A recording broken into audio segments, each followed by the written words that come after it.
Boa noite a todos, sejam bem-vindos ao Joana de Ângeles, encarnados e desencarnados. Não vamos nos esquecer que na quarta-feira nós temos o estudo do Evangelho, requisitos para vir para o estudo do Evangelho, é só vir, é só chegar. Traz o Evangelho se tiver Evangelho, se não tiver, tem Evangelho aí, pega. Tá bom? Esse estudo do Evangelho, gente, é muito gostoso. Praticamente é uma terapia em grupo, tá? A gente faz um círculo, lê a parte do Evangelho. Alguém aqui está fazendo o estudo do Evangelho de quarta-feira? Não? É lido uma parte do Evangelho, depois é discutido e aí entra, né, os problemas que a gente tem, que são poucos, lógico, né? Somos todos espíritos iluminados e de luzes, certo? Então os poucos problemas que a gente tem aparecem geralmente, então a gente conversa sobre os problemas e tal. É uma terapia em grupo. Na quinta-feira nós estamos tendo curso de introdução ao Espiritismo. Tem uma apostilinha, essa apostilinha vindo para cá, entra no grupo de WhatsApp do pessoal desse curso. Recebe a apostilinha pelo WhatsApp, se quiser acompanhar pelo celular, acompanha, se não imprime, encaderna, tá? E depois que passar essa fase da introdução, que eu acho que vai ser até o final do ano, mais ou menos, acredito, aí entra o estudo do Livro dos Espíritos, certo? E na terça-feira à tarde, Eduardo, que é o curso de passe? Terça-feira à tarde, está tendo o curso de passe também. É só chegar, gente, é só vir, tá bom? Tá ok? Então vamos fechando os nossos olhos, agradecendo a Deus e a Jesus por estarmos aqui mais uma vez, recebendo essa luz revitalizadora do Cristo, nos equilibrando, ajudando-nos no dia a dia, ajudando-nos nesse momento de transição do planeta e de transição do homem no planeta, essa transição que estamos passando. Agradecemos o amparo e assistência da espiritualidade da casa, da equipe Joana de Ângeles, da equipe espiritual responsável pelos passes, da equipe responsável pela parte mediúnica. Muito obrigado a todos. Agradecemos do fundo do coração. Agradecemos também os nossos mentores espirituais, nossos companheiros, amigos. Muito obrigado pelo apoio. E que o nosso companheiro Eduardo seja intuído na palestra do Evangelho da noite de hoje. Graças a Deus.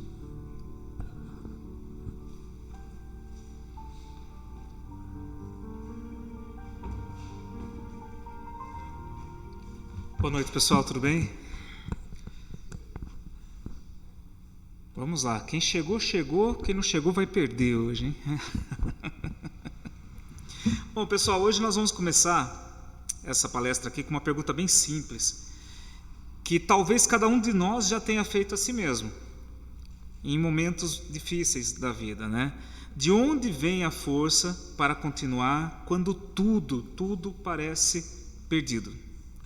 Todos nós, em algum instante, já passamos por noites em que a dor parecia maior, né, do que a nossa fé. Por perdas que doeram mais do que qualquer palavra de consolo, por incertezas que nos fizeram duvidar do amanhã.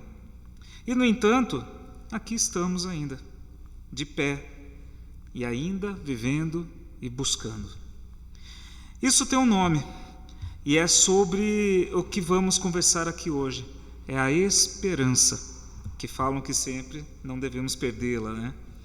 A palavra é tão usada em nosso dia a dia que às vezes corremos o risco de esvaziá-la de sentido até, né? Dizemos, espero que dê certo, espero que melhore, quase como quem lança um desejo ao vento, sem muita convicção do que está falando. Mas a esperança de que se trata o Evangelho, que o Espiritismo vem reafirmar com força da razão e da ciência, é outra coisa. Não é um desejo vago, como costumamos usar. É uma certeza fundamentada, uma certeza na justiça de Deus, na continuidade da vida, do progresso, no amor que tudo governa. É nessa esperança que eu quero trazer aqui hoje para a nossa reflexão dessa noite, não como um sentido passageiro, mas como um pilar de sustentação da vida espiritual. Muitos de nós devemos nos lembrar de uma passagem muito conhecida do apóstolo Paulo, na primeira carta de Coríntios, capítulo 13, em que ele fala de 3 virtudes que permanecem: a fé, a esperança e a caridade. E conclui dizendo que a maior delas é a caridade, o amor em ação. Kardec, ao comentar esse tipo de ensinamento no Evangelho, nos ajuda a entender que essas 3 virtudes não vivem separadas. Elas se sustentam mutuamente. Como uma perna de um tripé. Se tirar uma, desequilibra o negócio e ele cai. Né? Então pensem comigo. De que adianta a fé se ela não se projeta em esperança de um futuro melhor? E de que adianta esperar por dias melhores se essa esperança não se traduz em caridade, em ação concreta para tomar o mundo? E nós mesmos um pouco melhores até. A fé nos diz no que acreditar. A esperança nos diz para onde caminhar. E a caridade nos diz como caminhar. Hoje, vamos deter o nosso olhar sobre esse elo do meio, a esperança, porque é ela que sustenta o caminhante quando a estrada fica longe demais, quando o cansaço bate, quando a dúvida bate à nossa porta no dia a dia.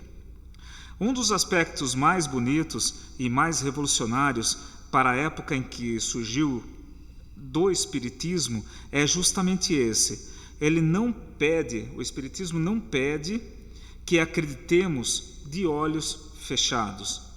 Kardec foi categórico ao afirmar que a fé verdadeira é aquela capaz de encarar a razão face a face em todos os momentos da vida humana, sem baixar os olhos.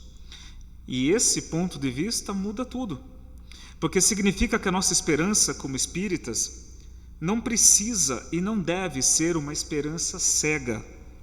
Ela se apoia em fundamentos que podem compreender, estudar e verificar. Vejamos 3 desses fundamentos, então. O primeiro, a imortalidade da alma. Se a vida se resume a este curto intervalo entre o nascimento e a morte do corpo físico, muitas das dores realmente não teriam sentido. Muitas injustiças ficariam sem resposta, muitas despedidas seriam definitivas e sem esperança de reencontro. Mas o Espiritismo nos apresenta, com o apoio de um vasto conjunto de observações e da comunicação entre os encarnados e desencarnados, uma verdade transformadora. Nós não morremos. O espírito prossegue. A vida continua, agora em outras condições, mas com a mesma essência, os mesmos afetos e a mesma identidade. Isso, por si só, já é um motivo de esperança inabalável. Aquele parente querido que partiu, aquela criança que se foi cedo demais, aquele amigo cuja ausência ainda dói, nenhum deles deixou de existir. Estão vivos em outra dimensão da vida e um dia nos reencontraremos. Aí vem o segundo, que é a pluralidade da existência. A reencarnação nos ensina algo essencial sobre a esperança. Nenhuma dificuldade é definitiva, porque nenhuma existência é a última palavra. Erramos numa vida, mas temos outra para corrigir. Sofremos numa existência, mas essa dor tem função, tem propósito e não se repete eternamente sem sentido. há sempre uma nova chance, sempre um novo dia. E isso vale tanto entre uma reencarnação e outra, quanto dentro da própria vida que estamos vivendo agora. Cada manhã é, de certa forma, uma pequena reencarnação, uma nova oportunidade de recomeçar. Aí vem o terceiro pilar, que é a lei de progresso. O Espiritismo nos ensina que caminhamos, ainda que lentamente, ainda com recuos aparentes, sempre na direção da perfeição relativa que Deus destinou aos seres. Não estamos parados. Não estamos condenados a repetir para sempre os mesmos erros. Existe uma lei que nos impulsiona para frente, e essa lei não falha. Perceba então que a nossa esperança espírita não é ingenuidade. Ela nasce do entendimento profundo de como a vida, e a vida espiritual, sobretudo, está estruturada. É uma esperança que resiste ao exame da razão, exatamente como Kardec exigia de toda a fé verdadeira. Mas seria incompleto e até um pouco desonesto falar de esperança sem falar da dor, porque é exatamente na dor que a esperança é posta à prova. É aí que a gente perde o chão e causa desequilíbrio, né? O Evangelho, segundo o Espiritismo, dedica um capítulo inteiro a essa questão, tratando dos aflitos e das provações da vida. E a mensagem central ali não é a dor não existe, ou finja que está tudo bem, é outra, muito mais honesta. A dor tem sentido, tem função e é temporária diante da eternidade da alma. Quando alguém aqui hoje está passando por uma provação, uma doença, um luto, uma decepção profunda, uma fase de escuridão interior, a pior coisa que poderíamos fazer seria minimizar essa dor com frases feitas. A dor é real, ela dói de verdade e ninguém, nenhuma doutrina séria deveria pedir que fingíssemos o contrário com relação a isso. O que o Espiritismo nos oferece não é a negação da dor, mas um sentido para ela. Nos convida a olhar para o sofrimento não como um castigo arbitrário de um Deus vingativo, por exemplo, né? Essa imagem, aliás, tantas vezes nos foi ensinada de forma equivocada, mas como parte de um processo mais amplo de aprendizado, de resgate, de purificação, de fortalecimento do próprio espírito. É o que nos impulsiona, na verdade. Pense numa pessoa que atravessou uma grande dificuldade e do outro lado dela se tornou mais forte no término desse problema. Se tornou mais sensível ao sofrimento alheio, mais próxima de Deus. Quantos de nós aqui presentes não temos histórias assim para contar? Todos os dias nós vivemos um tipo de dor, um tipo de problema, né? Então as provações que na hora pareciam o fim do mundo e que hoje reconhecemos como os momentos em que mais crescemos. Sabe aquela história que a gente vive, né, num certo momento, e depois que passou aquele acontecimento, você vai contar para alguém e rir sobre aquilo, você fala, poxa, hoje eu rio, mas naquele momento foi uma baita de um problema. É mais ou menos isso, né? Então isso não significa que devamos desejar o sofrimento, nem que precisemos agradecer por cada dor da vida que a vida nos impõe.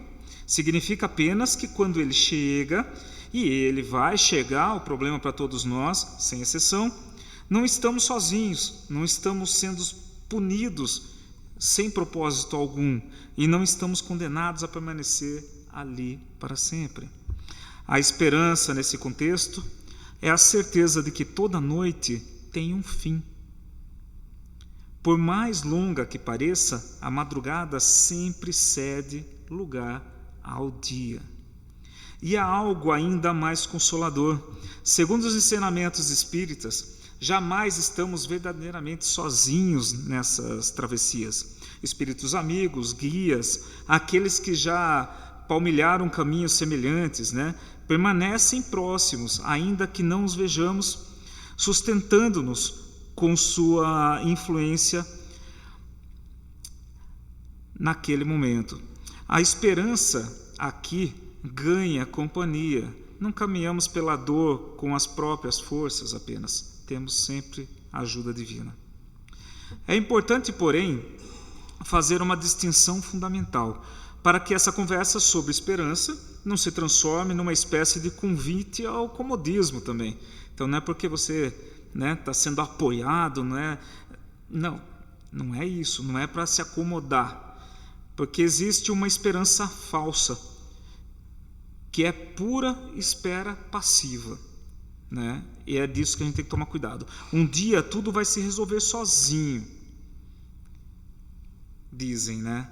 E não preciso fazer mais nada, só porque o tempo vai passar, como eu disse aqui, só porque então você não precisa fazer nada, é só esperar que Deus vai cuidar de tudo para nós. Essa não é a esperança que o Espiritismo nos ensina. A doutrina espírita é, antes de tudo, uma doutrina de ação. Ela nos ensina que a fé sem obras é fé morta.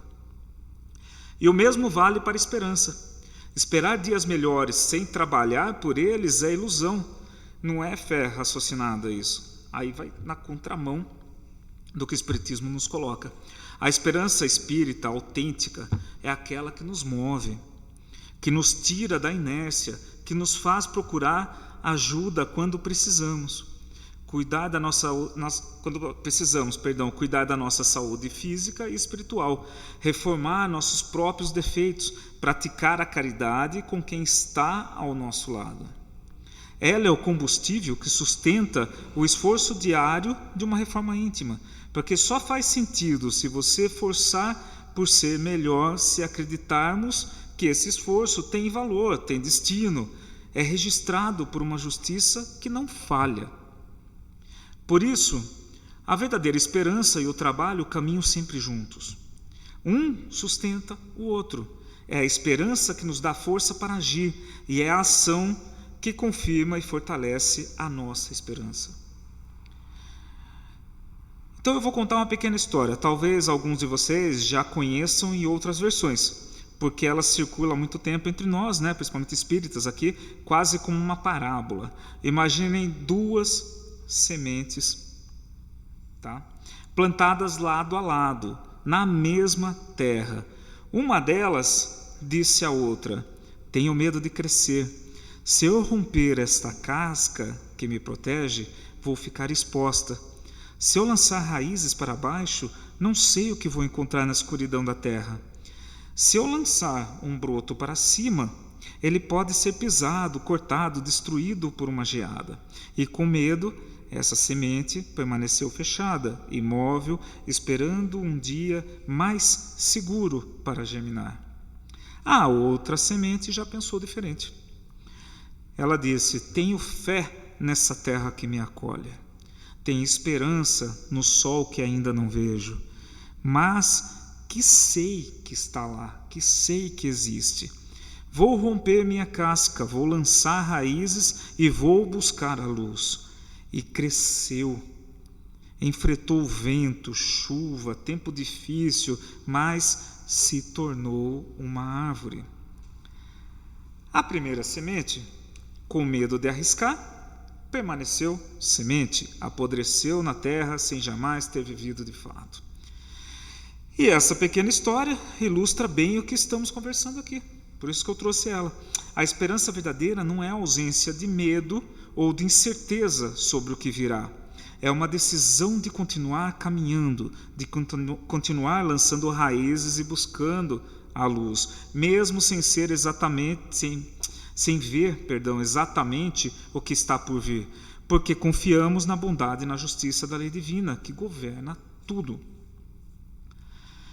Podemos então pensar também em tantos exemplos da vida real de pessoas que atravessaram perdas profundas, né? A morte de um filho, uma doença grave, a ruína financeira, e que, ancoradas na certeza da imortalidade e no entendimento espírita da vida, conseguiram reconstruir-se.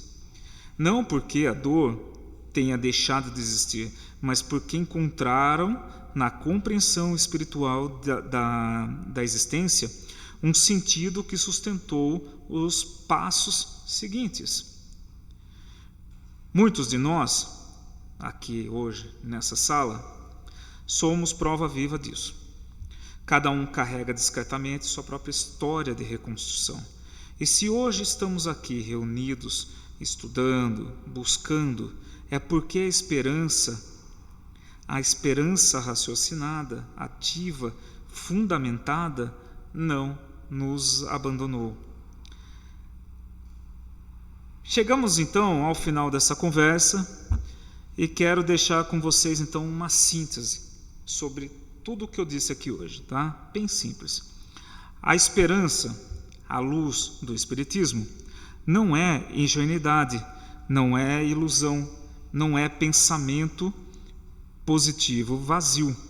Ela é filha direta do conhecimento de que somos espíritos imortais e de que a vida continua e de que o progresso é lei, que a dor tem sentido e é passageira diante da eternidade que vivemos e que jamais estamos verdadeiramente sozinhos.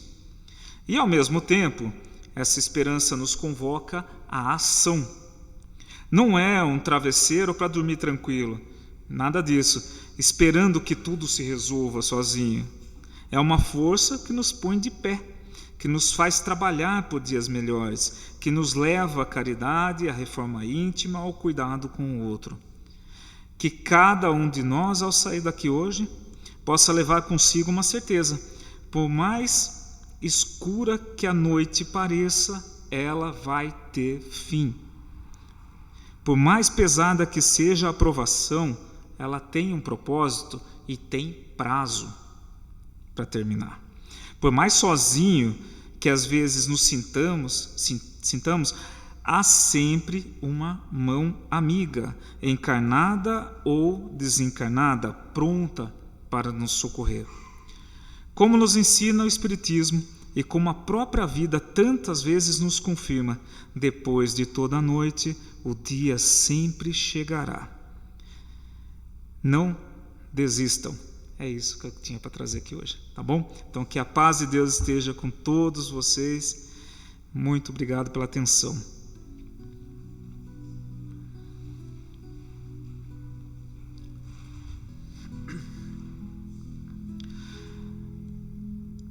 Agradecemos, Senhor, por mais este momento de estudo e de reflexão, em que podemos juntos revisitar a virtude que sustenta os corações feridos e ilumina os caminhos incertos, que é a esperança. Obrigado por nos lembrardes, através dos ensinamentos do Espiritismo, de que somos espíritos imortais, que a vida jamais se interrompe e que nenhuma dor, por mais funda que seja, é maior do que a vossa infinita misericórdia. Se há entre nós corações hoje mais pesados, por uma perda ou por uma provação, por uma noite que ainda não encontrou seu amanhecer, pedimos que vossa luz os console e vossos mensageiros os amparem para que jamais desanimem da caminhada. Que possamos sair daqui não apenas com palavras ouvidas, mas com esperança renovada e ativa, aquela que nos move ao trabalho, à caridade, à reforma de nós mesmos. Que tenhamos força para lançar raízes, mesmo na terra mais escura, e para acreditar na luz, mesmo antes de vê-la. Abençoai, Senhor, a todos os que aqui estão e os que, mesmo ausentes, se fazem presentes em nossos pensamentos e orações. Abençoai também aqueles que já desencarnaram e que desse plano espiritual nos acompanham com amor. Que a paz e a esperança do Evangelho de Jesus permaneçam conosco agora e sempre. Que assim seja.